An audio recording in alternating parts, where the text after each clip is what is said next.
아, 올해 주제는 일어나라 빛을 발하라입니다. 일어나라 빛을 발하라. 이 말씀이 올해 한 해 동안에 우리 모든 성도님들이 가슴에 새기고 순종해야 될 말씀입니다. 여러분, 지난 가을에 제가 시리즈로 말씀 전했던 말씀 중에 말라기 시리즈가 있었죠. 말라기 성경, 구약의 마지막에 있는 말라기.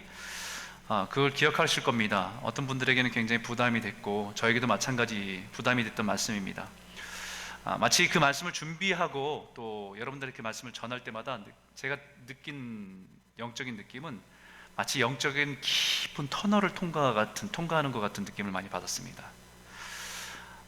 때로는 답답하기도 하고, 때로는 저의 영적인 어둠을 보게 돼서 그것이 너무 고통스럽고 아프기도 하고, 우리가 외면하고 인정하고 싶지 않았지만 하나님이 우리의 영적인 상태를 이렇게 들어 보여주시면서 우리의 상태가 이렇다라고 진단하시는 영적인 진단 앞에 그렇습니다라고 고백할 수밖에 없는 그런 시간들이었던 것 같아요.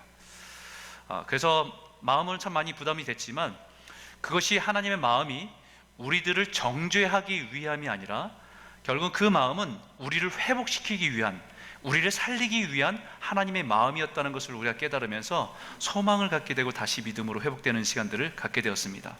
그래서 말라기의 결론이 이 말씀이잖아요. 공의로운 해가 떠올라 치료의 광선을 비춰서 우리가 송아지같이 뛰게 하리라 라고 하는 말씀입니다. 그죠? 이 말씀이잖아요. 그러니까 어둠을 통과하게 하고 우리 어둠을 드러내게 하시는데 그것을 통해서 너희는 이렇게 추접한 사람이고 더러운 사람이다 라고 정죄하기 위함이 아니라 하나님의 빛을 비춰서 너희가 그 빛이 필요한 사람들이고 그 빛을 통해서 우리가 회복해야 된다는 것을 말씀하기 위해서 주셨던 말씀이 말라기였다는 것입니다. 그리고 나서 이 말라기 시리즈가 끝나고 나서 이 예비된 빛을 준비하기 위해서 오신 세례 요한에 대한 말씀으로 여러분 같이 나눴습니다. 세상의 빛 대신 참빛 대신 예수를 맞이하고 받아들일 수 있도록 준비하는 사명들, 사람들의 마음의 밭이 세상에 너무 익숙해져서 어둡고 때론 그 죄악 가운데 있는 사람들의 마음을 기경해서 예수님이 빛 되심을 준비할 수 있도록 예비한 세례 요한의 삶이 무엇인지를 보게 했습니다. 그리고 나서 12월 달 한 달 동안에는 우리가 어드벤트 대림절이라고 해서 한 달 동안에 우리가 패키지를 가지고 매일매일 예수님이 이 땅에 오심의 말씀의 의미가 무엇인지를 가정에서 부부끼리 아니면 교회에서 말씀을 나누는 시간들을 가졌습니다. 그리고 그 말씀을 가지고 주일마다 그 말씀의 핵심을 가지고 여러분 같이 나눴어요. 그리고 나서 우리가 성탄절을 맞았습니다. 그 성탄절의 의미가 그냥 우리끼리 즐거워하고 선물 주고받는 그런 의미가 아니라 우리 어둠을 걷어내시기 위해 빛으로 오신 예수님이 아기 예수로 오신 것이 하나님의 영광이구나라는 것을 깨닫게 되면서 그것이 얼마나 고맙고 감사한지 모르겠어요. 그 예수님이 바로 세상의 빛으로 우리 어둠에서 건져내시게 오신 하나님의 사랑인 것을 다시 한번 깊이 깨닫게 되는 그런 시간이었습니다. 그리고 세상은 어둠 가운데 있기 때문에 빛으로 오신 예수님을 영접하지 않습니다. 자신이 어둠이 드러날까봐 예수님을 거부하고 예수님을 인정하지 않는 것이 세상이라고 말합니다. 그런데 그 어둠 속에서 예수를 믿고 자신의 어둠을 인정하며 예수가 빛 되심을 자신의 삶 가운데 오심을 영접하는 사람, 그 이름을 믿는 사람이 구원을 얻는 것이라고 분명한 말씀을 선포한 것입니다. 구원은 우리가 빛된 삶을 살아서 거룩한 삶을 살아서 얻는 것이 아니라 우리에게 여전히 어둠이 있지만 내게 빛이 필요합니다라는 고백 속에서 주님을 내 안에 모시는 사람, 주님의 다스림 가운데 내가 살겠습니다라고 고백하는 사람이 구원을 얻는 것이라고 성경은 분명하게 선포하는 것입니다. 그래서 생명의 빛 대신 예수님을 모시고 그의 자녀가 된 사람들은 더 이상 어둠의 자녀가 아닙니다. 이제는 빛의 자녀입니다. 그리고 이제는 그 빛을 세상을 비추며 살아가는 존재가 하나님의 자녀, 빛의 자녀입니다. 그런 의미에서 2020년을 시작하면서 우리에게 주시는 이 말씀, 일어나 빛을 발하라. 우리가 예수님이 빛의 오심을 우리가 한 해 동안에 연말에 그것을 말씀을 묵상했다고 한다면, 그 의미가 내 삶 가운데 새겨졌다고 한다면, 이젠 올해는 빛의 자녀로 일어나서 빛을 비추며 살아가야 되는 삶을 우리는 순종하며 나아가야 된다는 얘기예요. 우리 다시 한번 성구를 다시 한번 크게 한번 큰 목소리 한번 읽어볼까요? 믿음으로 한번 읽겠습니다. 시작. 일어나라, 빛을 발하라. 이는 내 빛이 이르렀고 여호와의 영광이 내 이위에 임하였음이니라. 할렐루야. 올해 한 해 동안에 여러분의 삶 가운데 하나님의 영광이 임하고, 그 영광이 임한 것이 여러분의 삶을 통해서 빛된 삶으로, 세상을 비추는 삶을 살아가기를 주의 이름으로 축원합니다. 여기서 첫 번째 강조하는 것은 일어나라입니다. 일어나라. 일어나는 이 말씀, 이 히브리어의 말은 쿰이에요. 쿰. 그래서 여러분 들어본 적이 있으실지 모르겠어요. 달리다 쿰. 예수님께서 12살 소녀, 죽은 소녀를 소녀야, 자는 소녀야 일어나라 라고 할 때 달리다 쿰이라고 말씀하신 거예요. 여러분, 이 쿰이라고 하는 단어는 그냥 일어나라 그런 비실비실 이렇게 일어나는 게 아니고요, 역동적인 단어입니다. 벌떡 일어나는 거예요. 앉은 자리에서 힘있게 일어나는 겁니다. 정말 넘어질까 두려워하지 않고 벌떡벌떡 일어나는 것이 쿰입니다. 주저앉게 만든 그 상황에서 무기력감 가운데 있지 말고 이제는 일어서라는 겁니다. 이 말씀을 받은 사람이 이사야 선지자예요. 이사야 선지자가 활동했던 시기는 이스라엘의 가장 그래도 물질적으로 풍요로운 시대입니다. 그리고 외교적으로도 정치적으로도 솔로몬의 영광이 회복됐다라고 느낄 정도로 많은 회복이 있었던 시기예요. 그런데 물질적으로 풍요롭고 외교적으로 넉넉했지만, 외교적으로 강했지만 영적으로는 무기력한 시대였습니다. 왕들은 교만해서 하나님을 잃어버렸고, 하나님을 의지하기보다는 자신의 힘을 의지하고 군사력을 의지하며 살았던 사람들이 그 당시의 왕들입니다. 여전히 그들이 예배를 안 드린 것이 아니라 예배를 드리는 모든 것들은 그 종교는 그 종교의 힘을 가지고 자신의 권력의 도구로 삼기 위한 종교였지 하나님을 예배하는 자들은 아니었습니다. 당시 북이스라엘이 아수르에 멸망당하고 나서 남유다도 그런 위기 가운데 있음에도 이스라엘 백성들은 여전히 형식적인 예배 드리고 있고, 여전히 세상에서는 우상숭배의 이중적인 삶을 살았던 것이 당시의 이스라엘 백성들입니다. 어쩌면 우리가 살아가는 이 시대의 모습과 비슷하다고 생각돼요. 물질적에는 부유롭고, 어떤 외적으로는 두려움이나 이런 것들보다는 평안한 가운데 있고, 하지만 영적인 삶은 무너져 있고, 예배는 드리지만 세상에서는 여전히 세상이 말하는 우상에 빠져 있는 우리들의 모습, 이중적인 모습 그대로이죠. 그런 시대 속에서 이 이사야가 성전에 있다가 하나님의 임재를 경험합니다. 하나님의 임재를 경험하니까 하나님의 마음이 느껴지기 시작해요. 이스라엘 백성들을 향한 하나님의 심판의 메시지, 경고의 메시지가 그들을 파괴하기 위함이 아니라 그들을 돌아오기 원하는 아버지와 같은 마음이 이 하나님의 마음인 것을 깨닫기 시작합니다. 그러면서 그 백성들이 돌아오기를 기다리고, 누군가는 가서 이들에게 하나님의 이 마음을 메시지로 전할 사람이 필요하다는 그 마음이 그 이사야 선지자에게 느껴졌을 때에 그가 고백하죠. 내가 여기 있사오니 나를 보내소서.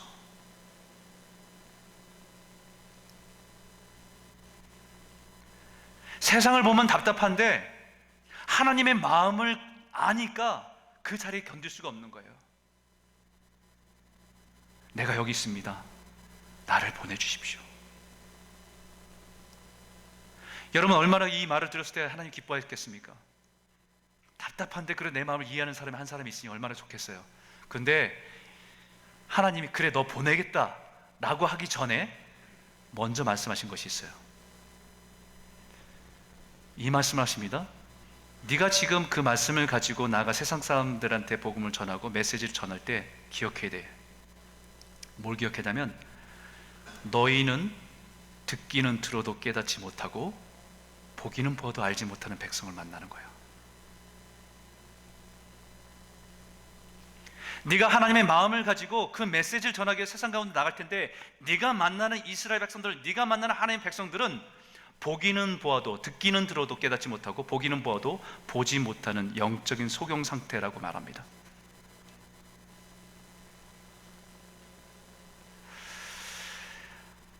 이사야 선지자는 그 메시지를 듣고 자기의 사명을 가지고 나서 열심히 이스라엘 백성들에게 그 메시지를 전해요. 하나님의 마음을 전합니다. 아버지와 같은 마음을 전합니다. 그들이 돌아오기를 전합니다.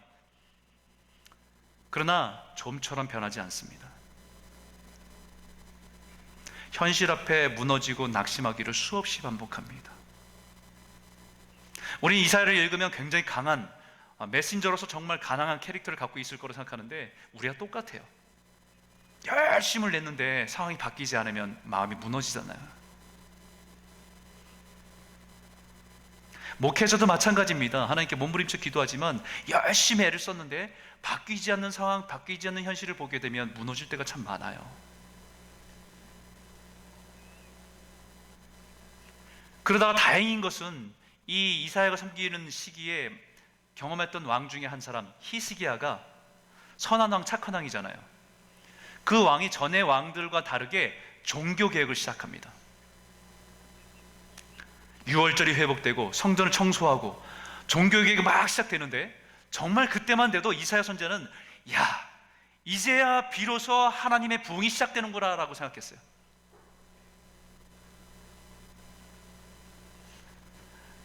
그러나 깊이 죄에 빠져 있는 이스라엘 백성들이 돌이키기에는 역부족이었습니다. 선한 왕을 만난 것도 다행이지만 그러나 현실은 역부족이었어요. 그들의 마음이 하나님께 돌아오기는 너무 멀리 떨어져 있었어요. 그 현실을 이사야가 경험하면서 이렇게 고백합니다. 우리 같이 한번 읽어볼까요? 같이 읽겠습니다. 시작. 그러므로 정의가 우리에게서 멀고 공의가 우리에게 미치지 못한즉 우리가 빛을 바라나 어둠뿐이요 밝은 것을 바라나 캄캄한 가운데 행함으로 우리가 맹인같이 담을 더듬으며 눈 없는 자같이 두루 더듬으며 낮에도 황혼때같이 넘어지니 우리는 강장한 중에서도 죽은 자 같은지라. 이게 이사야 선지자가 직면하고 경험한 이스라엘 사람들의 현실입니다. 세상의 정의와 공의를 찾아봐도 찾아볼 수 없다는 거예요. 여러분, 몇 년 전 한국에 유행했던 베스트셀러 중에서 Justice, 정의란 무엇인가? 그것은 대학교 강의입니다. 딱딱한 강의예요. 그런데 사람들이 왜 그것을 베스트셀러, 사람들이 그것에 열광하며 그 책을 봤을까요? 대한민국 사회에 정의를 찾을 수 없기 때문이에요.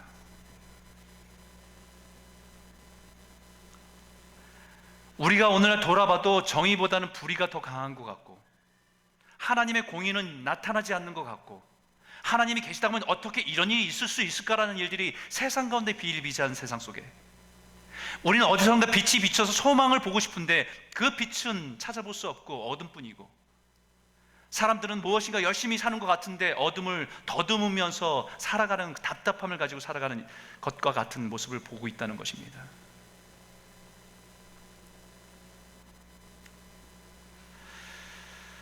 그 세상 속에서 살아가는 이 이사야 선지자가 얼마나 무기력함을 느끼겠어요. 도대체 나는 뭐하는 사람인가? 그렇게 애써서 복음을 전했건만, 그렇게 애써서 하나님의 메시지를 전했건만 세상은 바뀌지 않고 사람들은 변하지 않고,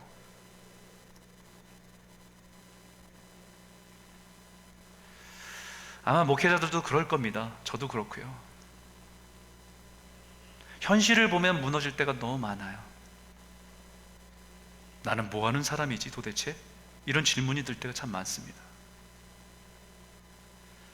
그런 이사야에게 주신 말씀이 오늘 우리에게 주신 말씀이에요. 일어나라, 빛을 발하라. 암담한 현실 앞에 무너져 있는 그 자리에서 일어나라는 것입니다. 소망이 보이지 않아서 낙심한 그 자리에서 일어나는 것입니다. 너희가 처한 그 상황 속에서 다시 일어나라는 것입니다. 눈으로 보이는 그 현실 앞에서 낙심하지 말고 절망하지 말고 다시 한번 믿음으로 일어나라는 것입니다. 빛은 보이지 않고 온통 어둠밖에 보이지 않아 절망하고 낙심할 수밖에 없지만, 그것이 현실이지만 일어나라는 것입니다. 여러분, 어두우면 어둘수록 작은 빛이라도 더욱 선명해집니다.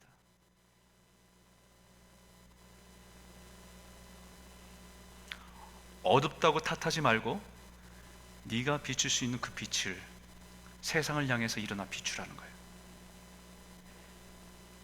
이거는 이사야 선지자에게 주신 하나님의 말씀이지만 오늘 저와 여러분들에게 동일하게 주신 말씀이에요. 내가 뭘 한들 세상이 바뀌겠어?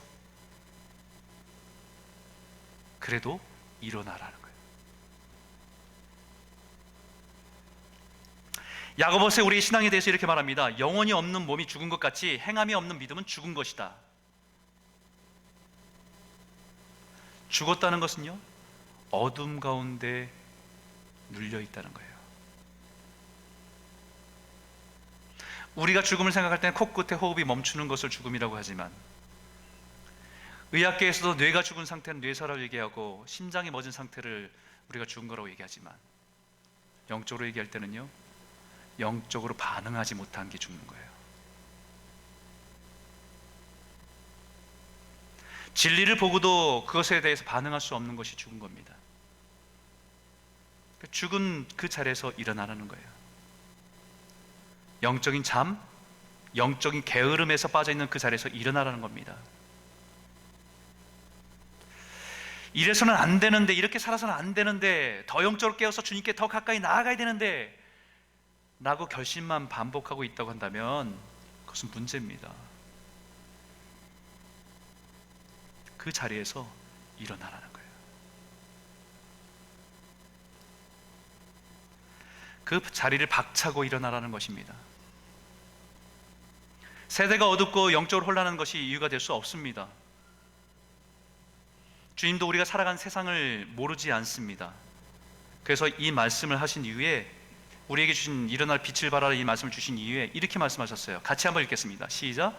보라, 어둠이 땅을 덮을 것이며 캄캄함이 만민을 가려느니와 오직 여호와께서 내 위에 임하실 것이며 그의 영광이 내 위에 나타나리니 라고 말씀하셨어요.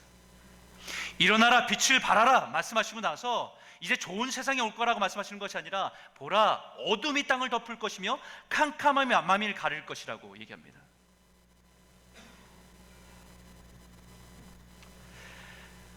세상이 영적으로 어둡다는 거 알고 계시죠? 우리가 어떤 상황에서 안 되는 이유, 못하는 이유를 따지려고 하면 수십 가지, 수백 가지, 수천 가지는 나올 겁니다. 하나님께서 우리에게 일어나 빛을 발하라 말씀하신 것은 네가 가진 빛이 아니라 일어날 때 하나님의 영광을 너에게 비추시고 그 영광을 통해서 세상을 향해서 비추게 하시겠다는 약속이에요. 세상은 어둡지만, 세상은 여전히 어둡지만 우리가 일어나서 주님 앞에 순종하고 주의 얼굴을 향해서 우리가 서면 하나님의 영광의 얼굴을 우리 삶 가운데 비추셔서 그 영광이 세상을 향해서 비추게 하시겠다는 약속입니다. 저는 우리 교회 성도님들 올해 한 해 동안에 내가 가진 것을 무엇을 할 수 있을까라는 그 절망 가운데 살지 않고, 내가 그 자리에 서서 하나님의 얼굴을 구하고 은혜를 구할 때 여러분의 인생 속에 하나님의 영광이 임하고 그 역사가 일어나는 것을 통해서 세상이 빛되심을 보는 은혜가 있기를 주의 이름으로 축원합니다. 그것이 그리스도인의 삶이에요.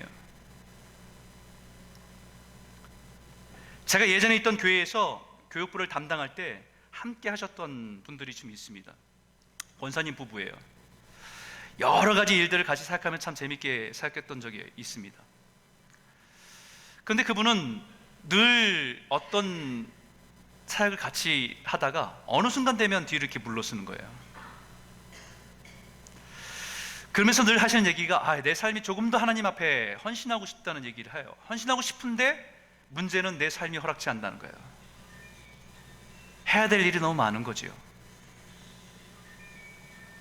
늘 비즈니스 때문에 미루게 되고, 그러면서도 이 중간에 어설픈 신앙생활을 계속 해갑니다. 그러다 일본으로 가게 돼서, 비즈니스 때문에 일본에 가게 돼서 거기서 사업을 하게 됐어요. 일을 하게 됐습니다. 제가 일본에 갔을 때도 만나고 하는 분인데, 이제는 그 모든 일들을 은퇴하고 나서 이제 한국으로 돌아가셨어요. 그리고 지난번에 왔던 우리 정재선 목사님 교회에 출석하게 됐습니다. 얼마나 고마운지 몰라, 반가운지 모릅니다. 그러면서 그분들 만났을 때 그런 얘기를 해요. 자신들의 인생에 이제는 세컨 페이지, 이제는 진짜 주님을 위해서 살기로 저희 아내와 나가 마음으로 결정했고, 그런 마음을 주셨고, 이 교회에서 헌신하고 하나님의 나라를 섬기는 동역해서 함께 하겠습니다. 너무 그 말만 들어도 너무 기쁘지요. 그런데 작년에 제가 한국에 방문했을 때 만나보니까 또 흔들리시는 거예요. 재정적으로도 넉넉하신 분들이죠. 여유가 있으신 분들이니까. 그런데 살다 보니까 또 보이는 것들이 있잖아요. 필요한 것들이. 그러다 보니까 마음이 이제 막 좀 흔들리셨어요. 그러다가 일본에서 일할 때 있었던 그 관계되는 회사에서 몇 년 컨트랙으로 와서 일을 해달라고, 어떻게 하면 됩니까? 라고 상담을 오신 거예요. 제가 그분에게 분명하게 말씀드렸습니다. 권사님이 내면에서 늘 고민하신 게 그거였죠.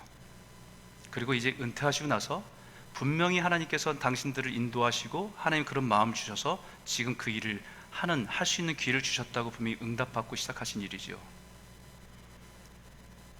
그러면 그 하나님의 약속에 순종하고 걸어가는 길에 지금 놓여있는 이 오퍼가 기회입니까? 아니면 시험입니까?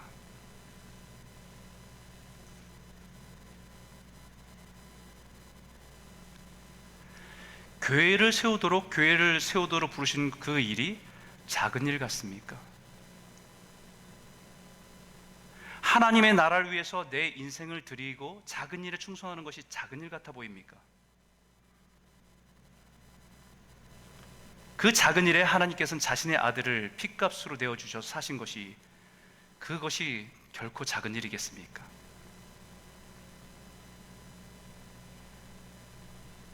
저 우리 교회 성도님들한테는 얘기 못해요. 우리 교회 성도님들 고민하면 이렇게 얘기 못합니다. 왜냐하면 관계가 깨질 수 있기 때문에, 이 말 때문에. 관계가 깨지면요, 이 설교를 듣는 자리가 불편해져요. 그렇기 때문에 정말 믿고 신뢰가 되지 않으면 이런 얘기를 못합니다. 근데 그분들이 고민하기 시작했어요. 그리고 결정했습니다. 일본을 가지 않기로.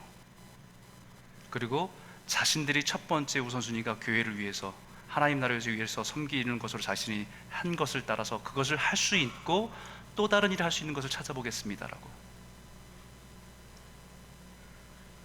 그리고 얼마 전에 연말에 인사로 연락을 주고 받았는데요, 너무 감사한 게 그분이 하신 얘기, 춘천의 대학에서 강의를 하게 됐습니다. 저는 춘천이라서 멀다고 생각했거든요. 20년 됐으니까 한국에서. 근데 교통이 요즘 너무 좋다면서요. 그래서 교회는요, 그랬더니 교회는요, 뭐 주말에 가서 예배 드리고 또 다시 올라오고. 얼마나 감사한지 모릅니다.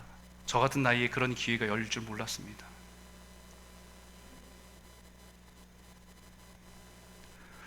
저 같은 나이에 그런 기회가 열릴 줄 몰랐습니다.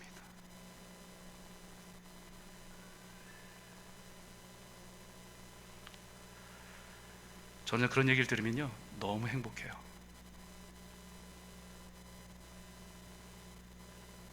믿음으로 살아가려는 사람에게 하나님이 약속하신 대로 하나님의 영광을 비추시는 일들,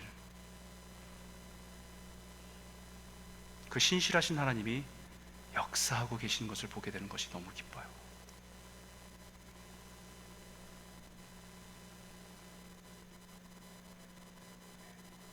사랑하는 성도 여러분, 우리 교회 성도님들도 올해 이런 일들이 좀 많았으면 좋겠어요. 이런 일들이 정말 많았으면 좋겠어요.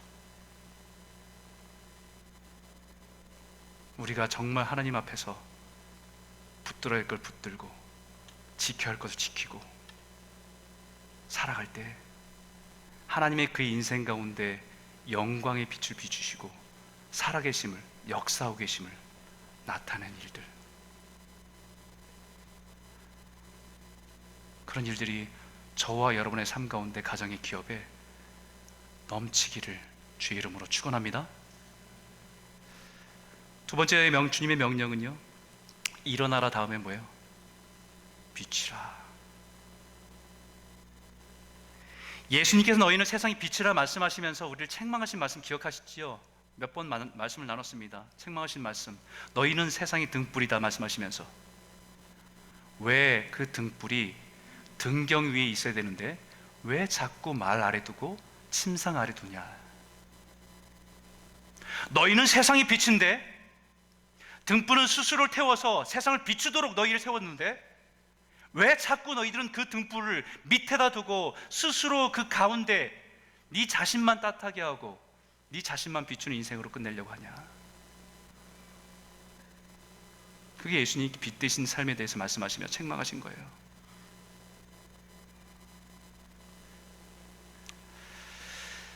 등불은 등경 위에 둬야 됩니다.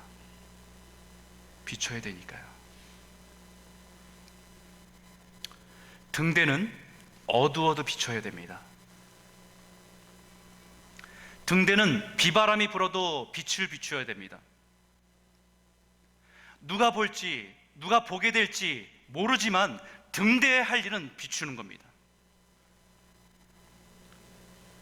누군가 어둠의 인생의 어둠과 폭풍을 지날 때에 그 등대의 빛을 보고 길을 찾을 수 있기 때문에, 진리의 길을 찾을 수 있기 때문에 등대는 비춰야 돼요. 동일한 말씀합니다. 우리가 왜 일어나 빛을 비춰야 되는지, 하나님이 우리에게 주신 비전들이 이겁니다. 같이 한번 크게 읽겠습니다. 시작. 나라들은 내 빛으로, 왕들은 비추는 내 광명으로 나오리라. 내 눈을 들어 사방을 보라.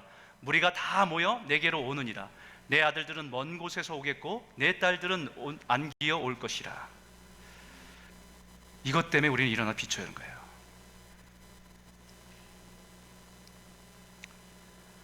세상의 만민들이 그 빛 때문에 돌아오는 일들, 그 일을 위해서 일어나라고 말씀하는 거고, 그 일을 위해서 비추라고 말씀하는 거예요.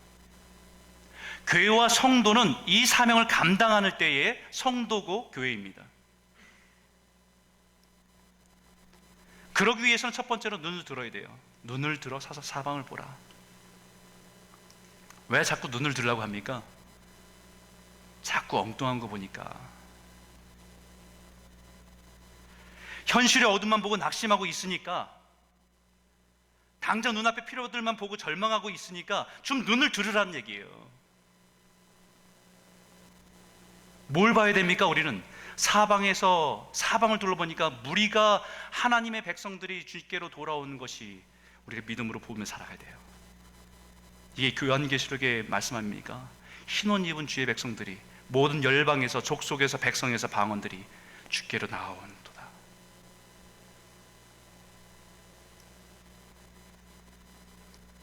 이게 비전이잖아요.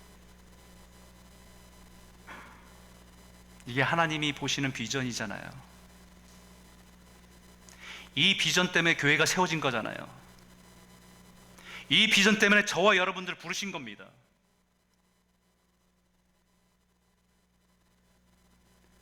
현실을 넘어서 믿음으로 하나님의 신실하신 약속을 바라보는 것이 비전입니다. 교회와 성도는 이 비전을 보고 일어나서 세상을 향해서 빛을 비추는 사람들이 교회요 성도입니다. 그들이 누구예요?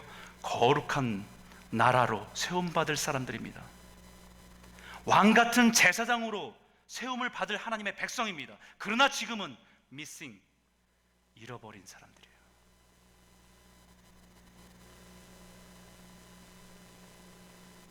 그래서 우리는 빛을 비춰야 돼요. 어둠을 헤매다가도 빛을 보면서 그들이 돌아올 수 있도록 빛을 비추고 있어야 되는 것이 그리스도인의 삶입니다. 하나님의 아들, 딸들이 되어서 주께로 돌아오는 것이 비전입니다. 그래서 이것이 하나님의 교회와 성도들에게 주신 비전이죠. 그래서 올해 해가 2020년 20이 두 번 반복되는 거죠. 사실 이 2020라는 것이 그 안과에서 얘기할 때는 완벽한 시력을 얘기합니다. 2020, I have a perfect vision 이라고 얘기해요. 2020이라고 하는 그것은 1.0 이상 되는 시력을 갖는 것에 대한 완전한 시력, 건강한 시력을 가졌다 이렇게 얘기합니다. 그리고 우리가 이 안과 검사할 때 보는 종이 있잖아요. 벽에 붙여놓고 종이. 그러면 하나씩 보잖아요. 그 맨 밑에 제일 작은 것을 분별할 수 있는 시력이 2.0, 2.0이에요.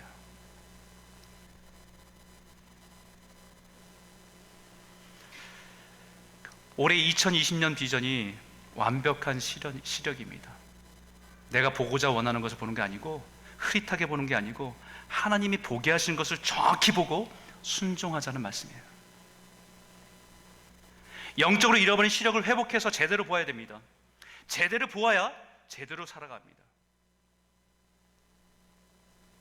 지금 눈앞에 있는 필요에 마음 뺏고 낙심하고 절망하며 두려워하며 눈을 들어서 믿음으로 하나님의 비전을 바라보도록 하는 것이 하나님의 말씀이에요. 그래서 작년에 제가 기도원 가서 가을에 기도하면서 그때 주셨던 은혜들이 있어요. 저 참 많이 2019년은 힘겨운 한 해를 보냈습니다. 개인적으로도 그렇고. 근데 나이가 이제 그럴 때도 된 것 같고 힘겨운 시간들을 보냈어요. 고민도 많았고요. 근데 그때 하나님께서 저에게 주신 깨닫게 하신 말씀이 제가 영적인 시력을 잃어버렸다는 거예요.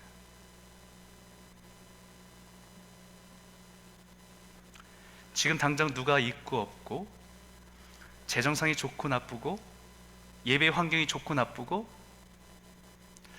그것에 내 마음이 너무 많이 뺏겨 있어서요, 영적인 포커스가 잃어버렸다는 거예요.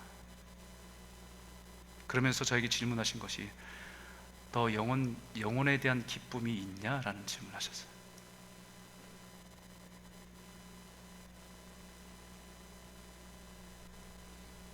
사람이 많아지는 기쁨보다 영혼 한 생명이 주께로 돌아오는 기쁨이 있냐라고 말씀하시는 거예요.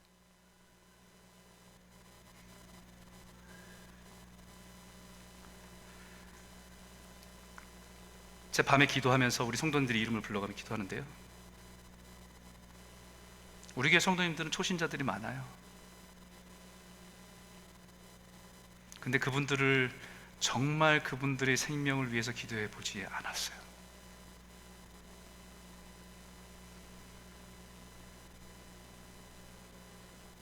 하나님이 그분들을 지금 나에게 맡겨주신 기회 속에서 복음을 듣게 하고 생명을 깨닫게 하고 주께로 돌아오는 기쁨이 너에게 있냐라고 말씀하세요.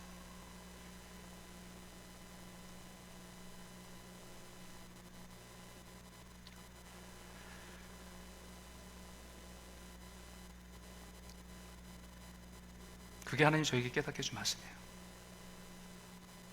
그거 붙들고 내려왔습니다. 그러니까 여러 가지 일이 생겨도 별로 요동치지 않아요.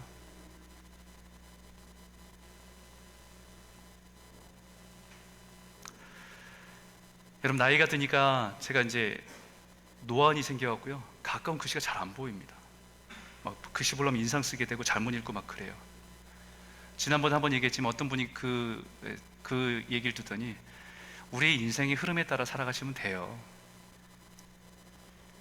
나이가 들수록 가까운 것보다는 멀리 보고 사시면 됩니다.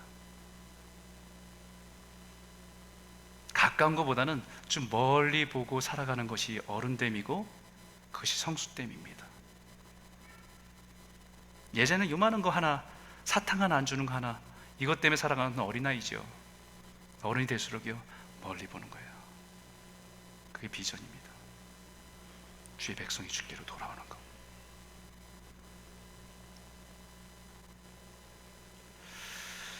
그러면서 저에게 그때 기도하며 주셨던 마음들이 우리 자녀들에 대한 마음을 많이 주셨어요. 우리 교회 자녀들.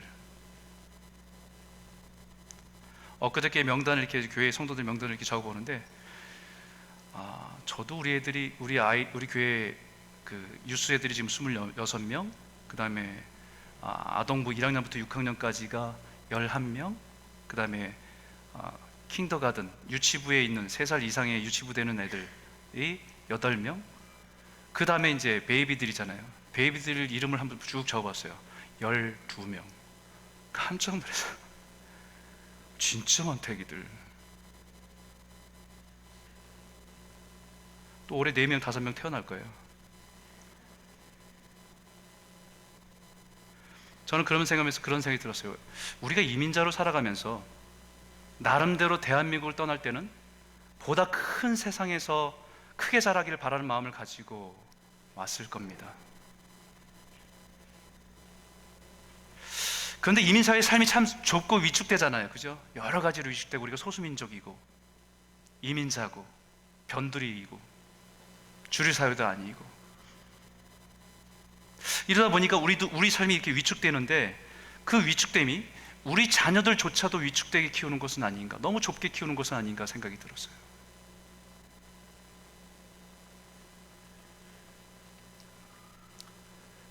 교회가 우리 자녀들에게 하나님의 나라를 보게 하고 그 안에 자신의 삶을 드리고 그들이 인생이 세상을 비출 수 있는 삶을 살아가도록 우리가 가르치고 우리 인도해야 되는데, 우리 삶이 힘들다 보니까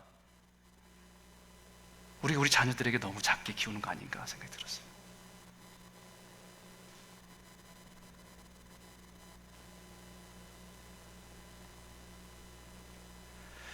우리 이민자의 현실의 삶이 좁다 보니까, 작다 보니까 우리 가슴도 작아져서 하나님의 나라를 품지 못하고, 우리 자녀들에게 기껏해야 이 땅에서 살아가는 것에 대해서 좀 성공하길 바라고 좀 잘 되길 바라는 그 정도로 우리가 바라고 있는 것은 아닌가.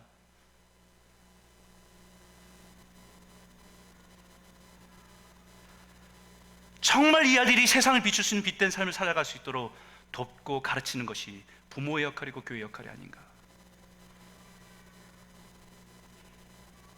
목회자와 교회는 그 일을 돕는 사람들이다.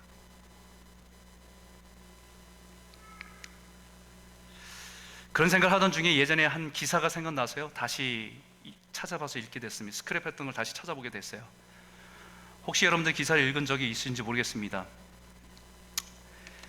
이분들은 알버타의 캘거리에 사는 크리스티안느 보드루라고 하는 어머니예요. 그 옆에 있는 사람은 그의 아들 데미안입니다. 우리 막내 이름하고 똑같아요. 이 엄마는 크리스찬이긴 한데, 이 엄마는 자녀들에 대해서 이런 소신을 갖고 있었어요. 나는 항상 신앙은 자신의 개인적인 여정을 통해서 자신에게 맞는 것으로 찾아야 한다고 확고한 믿음을 가져왔다. 이분이 갖고 있는 소신이었습니다. 자신이 찾아가는 거지. 그리고 이 사람들이 다녔던 교회는 캐나다 연합교회입니다. 중앙연합교회라고 하는 교회에서 출석했어요. 여러분이 잘 알다시피 연합교회는 모든 종교의 다양성과 포용성을 강조하고 인정하고 절대적인 복음은 부정합니다. 예수 그리스도의 구원이라는 것에 대해서, 기독교에 대해서, 절대적인 것에 대해서 부정합니다. 어쨌든 이 가정에서는 어릴 때 어머니를 따라서 교회를 잘 다녔습니다. 그러다가 14살 때부터 문제가 일어나기 시작했어요. 14살이면 중2죠, 중2. 여기도 중2병을 겪나 봐요. 사춘기를 비슷하게 겪는 것 같아요. 이 데미안은 기독교 신앙에 대해 저항하기 시작했습니다. 14살 때부터 아들은 엄마의 신앙에 대해서, 엄마는 왜 그렇게 말하고 왜 그렇게 살아라고 하는 질문들을 하기 시작했어요. 부모의 모습에서 그 이중적인 모습들을 계속해서 질문하고 의문을 갖기 시작합니다. 그리고 성경에 대해서 의문을 품기 시작해요. 자신이 생각할 때는 성경에 너무 많은 모순이 있는데 자신과는 맞지 않는 것 같다고 자기 주장을 펼치기 시작합니다. 그러고 나서 자기가 볼 때는 교회는 너무 많은 위선자들이 많다고 주장하고 더 이상 엄마를 따라 교회 나오기를 원하지 않는다. 그리고 거부하기 시작했어요.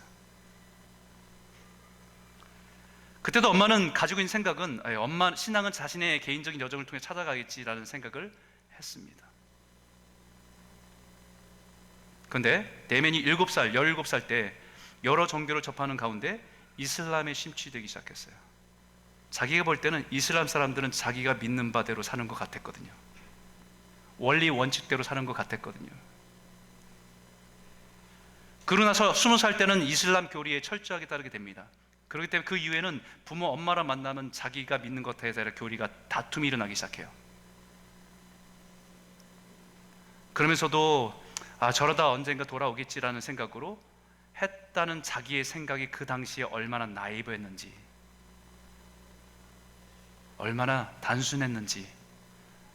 지금 돌아와서 깨닫게 되었다고 생각합니다. 그러던 중에 2012년에 이 아들이 이집트로 떠납니다. 그리고 간간히 소식이 들려오지요. 그러다가 2013년에 캐나다 정보국에서 FIB 같은 그런 정부에서 자신의 이 아들이 알카에다를 통해서 IS로 넘어갔다는 것을 알게 돼요. 결국 이 아이가 시리아의 알레포에서 일어난 전투에서 부상을 입고 체포된 후에 시리아 군대에 의해서 살해되었다는 것을 듣게 됩니다. 캐나다 정보국으로부터 이 소식을 들었을 때 이 어머니는 모든 것이 다 무너지는 것 같았어요. 마치 망치로 뒤통수를 맞은 것처럼 멍한 상태에서 낙심과 절망이 밀려왔죠. 인생을 포기하고 싶을 정도로 괴로웠습니다. 그럼에도 불구하고 이 여인이 고백하는 것은요, 그 낙심과 절망을 이기게 한 것은 결국은 하나님에 대한 신앙밖에 없었다라고 얘기합니다. 그리고 지금은요, 자신과 같은 실수를 하지 않도록 그와 같은 사람들을 돕는 일을 하는 일에 지금도 그렇게 살아가고 있어요.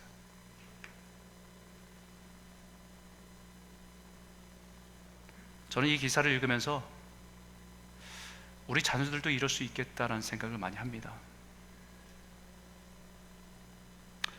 부모인 우리의 책임은 우리에게 맡겨준 시간 속에서 우리가 그들에게 작은 빛이 돼서 참빛 대신 예수를 만나는 일에 쓰임받도록 우리에게 맡기신 거예요.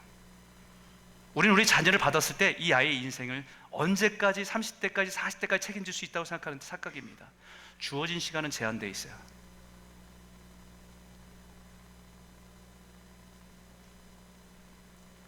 하나님께로 더 가까이 갈 수 있도록 도와주고 협력해주고 인도해줘야 될 사람들이 부모입니다.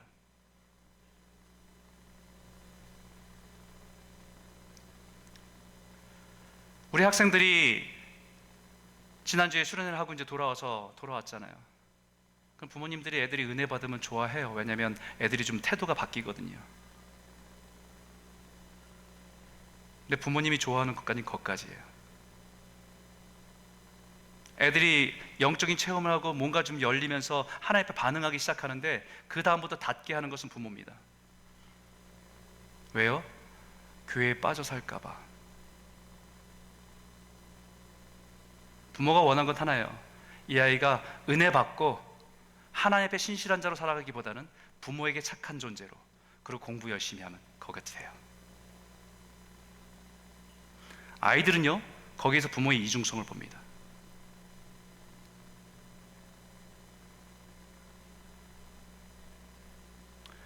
여러분, 아이들이 교회에 그렇게 열심히 다니는 아이들이 교회에 빠져 사는 것 같습니까? 그럼 우리 자녀 셋은 교회 부모 따라서 늘 예배 따라오는 우리 애들은 교회에 빠져 사는 애들이 잘못되는 것 같아 보이세요? 균형이 깨져 보이는 것 같으세요? 공부를 아예 안 하는 것처럼 보이십니까? 세상에서는 아무 역할 못할 것처럼 보이세요?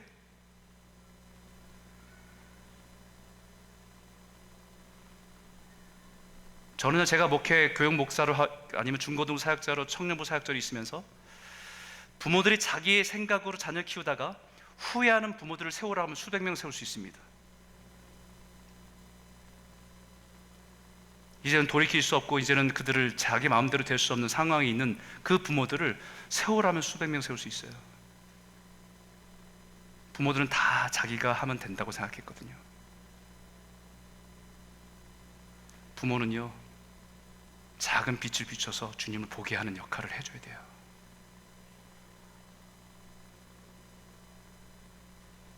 여러분의 생각으로 여러분의 자녀를 제한하지 마십시오.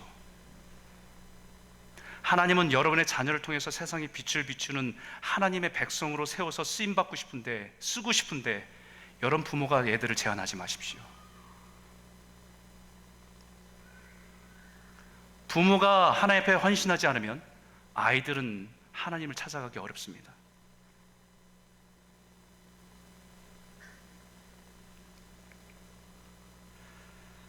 저는 이 일은 교회와 가정이 같이 해야 돼요. 열심히 우리 교사들이 준비해서 말씀 가르칩니다. 역부족이에요. 가정에서 함께 돕지 않으면 여러분의 자녀 함께 세워져가는 일에 힘겹습니다. 왜냐하면 시간상으로도 역부족이에요.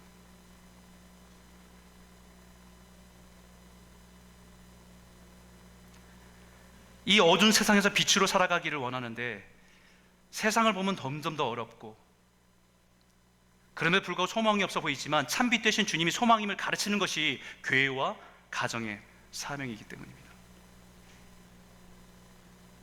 저는 이런 비전이 우리 교회의 앞으로의 비전이에요. 우리가 함께 순종하고 이뤄야 될 하나님의 비전입니다. 올해 이 비전에 저와 여러분이 한마음이 돼서 함께 일어나서, 가정에서는 부모들이 일어나고 교회에서는 목회자들이 다시 일어나고 함께 우리가 섬길 때에 우리 가운데 세상이 빛을 비추는 인물들이 일어나고 우리 교회가 그 빛을 감당하는, 그런 사명을 감당하는 저희 모두가 되기를 주의 이름으로 축원합니다. 그래서 여러분, 몇 가지로 여러분과 함께 올해는 몇 가지 캠페인을 하려고 해요. 사실 이런 거 별로 좋아하진 않는데 올해는 한번 우리 같이 해봐야 되겠다라는 생각을 갖게 됐습니다. 첫 번째는 2020 선교입니다. 올해 2020년을 맞이하면서 우리가 생각해야 될 것은, 여러분 그 받은 책갈피 있죠? 주보와 함께 나눠드렸는데 책갈피 있죠? 거기에 보면 2020 선교, 그리고 올해는 제대로 보고 하나님의 관점에서 우리 살아갑시다라는 그런 슬로건과 함께 선교에 대한 마음을 갖습니다. 우리가 해외 선교를 사실은 2015년까지 중국의 캄티벳을 나아가서 섬겼습니다. 그런데 이제 한 3년 정도, 4년 정도 쉬었는데요, 올해서부터는 다시 집중합니다. 교회가 선교에 집중하지 않으니까 힘을 잃어버려요. 방향을 잃어버린 것처럼. 그래서 올해부터는 중남미 선교를 시작합니다. 중남미의 니카라과이를 우리가 집중적으로 섬기려고 합니다. 이미 그 중남미 선교를 하고 있는 분들과 조인해서 함께 하려고 합니다. 지금 중남미에는 복음적으로 복음을 얼마든지 전할 수 있고, 하나님이 역사하심 속에서 일어난 일들이 굉장히 많이 일어나요. 우리가 복음을 전하면서 거기서 일어난 일들을 보면서 하나님 나라를 실제로 경험할 수 있는 것들이 도전이 될 겁니다. 그래서 7월 달과 11월 달에 두 차례에 걸쳐서 니카라과이를 우리 젊은 사람을 보내고 우리 어른들을 보내서 선교를 할 예정입니다. 다행인 것은 또 지금 이 시기에 한류 붐이 불어서, K-팝의 한류 붐이 불어서 니카라과의 국립대학에 한국대학과 한국어과가 생겼습니다. 그러니까 그 학생들이 11월 말까지 공부를 하고 마지막 일주일을 한국어 캠프를 해요. 그럼 그 학생들을 가서 도우면서 한국말 가르쳐주고, 세션을 해서 가르쳐주고, 또 한국 문화도 가르쳐주고, 저녁 때는 같이 예배드리고 하는 일들을 할 수 있습니다. 저는 7월 달은 우리 유스와 또 우리 청년들, 대학 다니는 청년들이 거기는 딱 적합하다고 봐요. 거기는 몇몇 교회가 모여서 니카라과에 가서 같이 캠프를 하고 훈련하고 리트릿하고 그 다음에 흩어져서 지역으로 섬기게 되는 일들을 하게 될 겁니다. 그게 우리 유스 아이들을 보내고 우리 대학부 그리고 어른들도 같이 가실 분들 같이 가시면 될 것 같아요. 가을에는 청년들에게 맞을 것 같아요. 왜냐하면 7월 달은 휴가철이 맞추기가 쉽진 않지만 가을에는 우리 모든 사람들이 휴가를 맞추기가 쉬울 겁니다. 직장 사람들에게 뭐 제한줄 두지는 않습니다. 그런데 여러분들이 가을에 우리 청년들이 함께해서 가서 한국말로 가르치고, 또 어른들도 함께 할 수 있습니다. 어른들도 한국말로 세션을 같이 가르치고 문화적 가르치기에 동참하면 됩니다. 그 일을 올해는 펼쳐보려고 해요. 그래서 첫 번째 2020 선교에 실행적으로 해야 될 일은 뭐냐면, 우리가 선교를 위해서 우리가 함께 헌신하자. 그래서 2020 첫 번째로 뭐냐면, 한 달에 개인당입니다. 한 달에 개인당 20불씩 선교헌금을 모금합시다. 한 달에 20불입니다.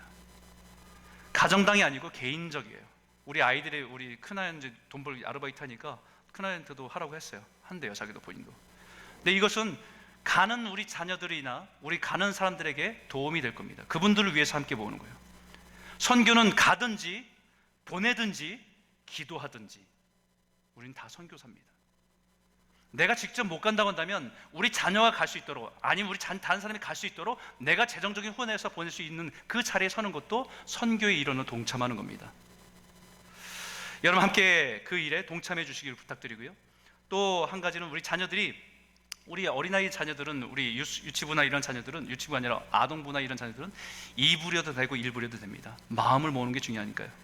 같이 동참해 주시기 바라고요. 그 다음에 두 번째 투애니는 우리 목표가 올해 가을, 여름과 가을에 두 차례 그 니카라과를 보낼 텐데, 거기에 보낼 인원이 단기 선교 파송할 사람이 20명 목표입니다. 원주민 선교 가족 캠프 하는 거 빼고요.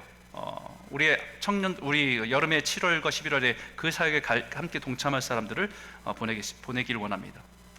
우리 영커플에게도 도전합니다.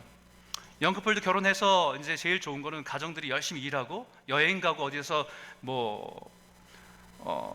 다 인크루드 된 데서 먹고 자고 하는 것들이, 그것이 낭만이겠지만 갇힌 일에 인생을 들이십시오. 부부들이 같이 있는 일에 할 수 있는 게 여러분의 인생에는 제한적이에요. 영커플일 때만 할 수 있는 일이에요. 아기를 낳고 하면 같이 가고 싶어도 못 가고, 애들을 키우면 애들 졸업할 때 가고 싶어도 못 갑니다. 나중에 노년이 돼서 두 부부가 남았을 때 같이 가려고 하면 마음이 맞아야 갈 수 있지요. 절대 못 갑니다. 지금 여러분들이 시작하지 않으면 할 수 없습니다. 두 번째는 2020 전도입니다. 우리가 전도하기를 원하시는 분들을 놓고 여러분 기도하기 시작하십시오. 아마 다음 주에는 여러분들에게 마음에 품고 있는 분들을 그런 분들 이름을 써서 내라고 할 겁니다. 그러면 여러분들이 되든지 안 되든지 여러분들이 그 이름을 써서 기도하시기 시작하십시오. 그러면 하나님 기회를 열어주실 거예요. 올해가 아니어도 하나님께 기회를 열어주실 겁니다. 그렇게 전도하는 일에 함께 동참하길 바랍니다. 아마 이 일이 제일 어려운 사람이 아마 목사인 것 같아요. 24시간 일주일 내내 만나는 사람이 성도들이다 보니까 전도할 대상들을 만나는 게 쉽진 않아요. 네, 저도 하겠습니다. 여러분들 정하셔서 한 가정을 위해서 여러분 기도하시면서 함께 해주시기 부탁드립니다. 또 하나 20은 청년들 20명입니다. 우리 교회는 청년들에 대한 특별하게 주신 하나님 블레싱이 있어요. 거기에 대해서 우리 청년들이 영적으로 더욱더 성숙하고 더 서서 전도하는 일에, 그리고 여러분들 함께 동참해 주시기 부탁드립니다. 세 번째는 2020 영성입니다. 매일 아침에 5분 메시지를 여러분들에게 보내드릴 거예요. 월요일서부터 금요일까지 셀리더를 통해서 여러분들에게 보내드릴 겁니다. 그럼 여러분들이 그 5분 메시지를 듣고 여러분들이 묵상하고 여러분들이 말씀을 읽고 하는 일들을 최소 20분 하십시오. 유튜브, 드라마, 영화 그만 보시고 20분 영적인 삶을 위해서 20분 투자하십시오. 그리고 아침과 저녁에 10분씩 하루에 20분 적어도 가정을 위해서, 교회를 위해서, 민족을 위해서, 선교사님들을 위해서 기도하십시오. 이건 무브먼트예요. 캠페인입니다. 하십시오. 네 번째는 문화입니다. 교회에 우리가 1시로 예배를 옮긴 이유가 있죠. 그것은 우리 중고등부 아이들이 이제 많아졌고 그 작은 공간에 예배하는 것이 너무 불편하고, 그런 부분들도 첫 번째 요인이지만 예배 드리는 분위기가 사실 굉장히 산만합니다. 예배 일부에 먼저 여기 드렸던 브릿지교회 끝나고 사람들 교제하고 있고 시끄럽게 떠들고 있고 거기서 예배 시작하는데 우리가 준비가 안 된 상태이고 굉장히 급하고, 이게 예배가 굉장히 어수선해요. 그래서 이 부분으로 좀 우리가 예배는 준비하고 마음을 모아서 하나님께 드려지는 예배이기 때문에 준비해야 돼요. 그래서 문화입니다. 캠페인이에요. 20분 일찍 오십시오. 늦는 분들이 늘 늦어요. 1시를 맞추든 12시를 맞추든 11시를 맞추든 9시를 맞추든 늦는 시간 그 간격은 10분 늦는 건 똑같아요. 20분 일찍 오십시오. 20분 일찍 오셔서 저쪽에 들어오시면서 만남 속에서 만남 교제들이 다 그 가운데 이루어지세요. 그리고 5분 전에는 교회에 본당에 들어와서 예배 준비하세요. 준비하는 시간서부터가 예배입니다.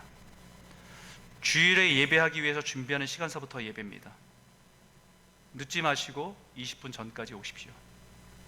그리고 음식을, 간단한 간식을 준비하시는 분들도 그 전에 다 끝내시고 다 들어오세요. 다 끝내고 들어오세요. 예배 시간 찬양하는데 그때 준비하지 마시고 다 들어오셔서 예배에 집중하십시오. 그리고 오늘 밖에서 모니터로 예배 드리는 분들도 되도록이면 부득이한 상황이 어쩔 수 없지만 되도록이면 애를 안고 들어와서 들으십시오. 밖에서 한마디 누군가 얘기를 시작하게 되면 대화를 하게 되고 예배를 방해하는 거게 됩니다.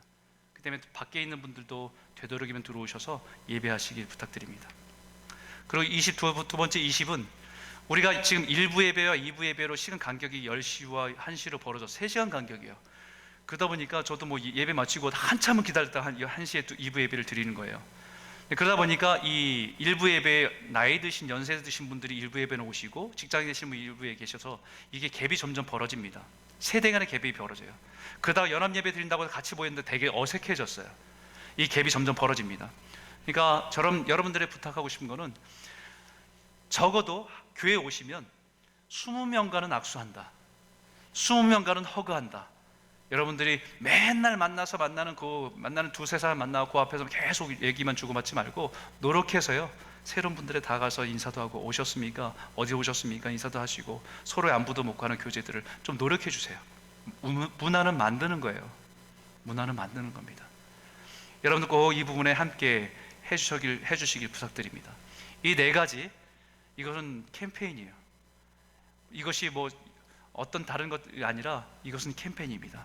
교회의 문화를 바꾸기 위한 캠페인이야.